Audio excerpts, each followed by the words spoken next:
always get nervous whenever we see the baby just because it's like makes it real. Yeah, I always get excited. I'm like, oh, it's really in there.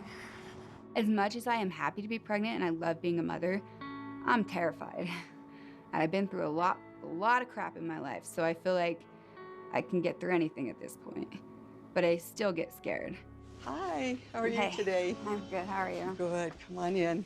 Today's the appointment where we talk about the genetics and the possible genetic problems that could exist with the baby. It's important to do this at this time of the pregnancy because if there's gonna be problems, then it's important to know, especially in my situation with being high risk in a high risk pregnancy.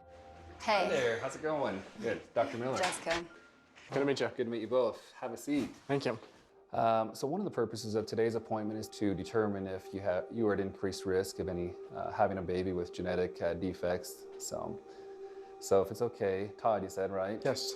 If I could ask you a few questions about your past medical history. Of course.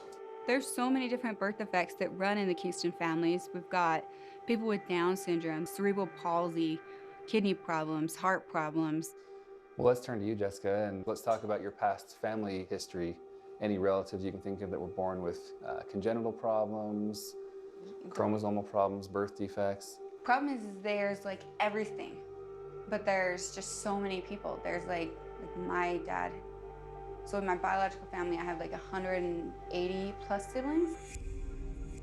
My biological dad has 14 wives, and my biological mom has 12 children, but I've left that, and now I'm adopted into a new family, but I know for this you need to get my biological history. Sure, and that kind of complicates the picture a little bit because you probably have a little bit of everything amongst those several siblings. And they don't always go to the doctor. It's very rare if they go to the doctor. I see. So my family history is like very convoluted. Is preeclampsia something that's genetic? If family members have had it, that puts you at risk as well. Growing up in polygamy, they always told us if we left, that we would be cursed or something wrong would happen with our pregnancies. And so I feel like, I know I've already taken all the preventative measures I can at this point, but like, I don't get it because of anything I'm doing, right? That's what I'm wondering. Exactly. Yeah, nothing you're doing has put you at increased risk for it, so. I've been hiding my pregnancy from people in the order from finding out because if anything goes wrong, all they're gonna do is jump up and say, it's because you left the order. And it has absolutely nothing to do with leaving the order, but I don't need to give them validating experiences and validating information for them to say, if you leave the order, God's gonna torture you. Really, I'm being blessed for not being in the order. Yep, this is the fun part. Let's listen to some heartbeat.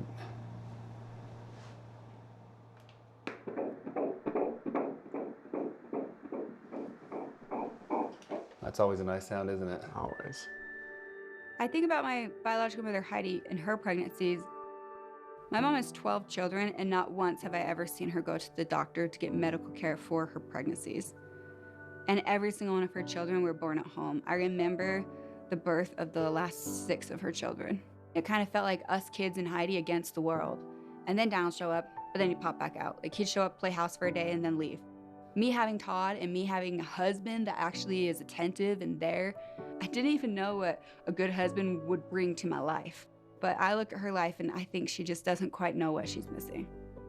So, size of the baby looking good, heart rate fluid, lots of baby movements. So those are the 4 key things we want to see today on ultrasound. And yeah, I'm really happy with what we saw. And the heart rate and everything, all that's good. Heart rate was great. Yeah, you're already doing the right things, and I'm excited for you though, so. Thanks. Talking to an actual doctor and having a doctor kind of calm some of that and help me realize I'm doing everything I can to be the best mom and have the best situation and the most healthiest pregnancy, then it makes me feel better about everything. Yeah, we look perfect. They drew my blood for the genetic testing and always hoping for great results, and so far I have 2 healthy babies and everything was great with them, so I'm hopeful that there's not going to be any problems. Every time I see the baby, my nerves are calmed. Yeah, we're doing what we're supposed to be doing.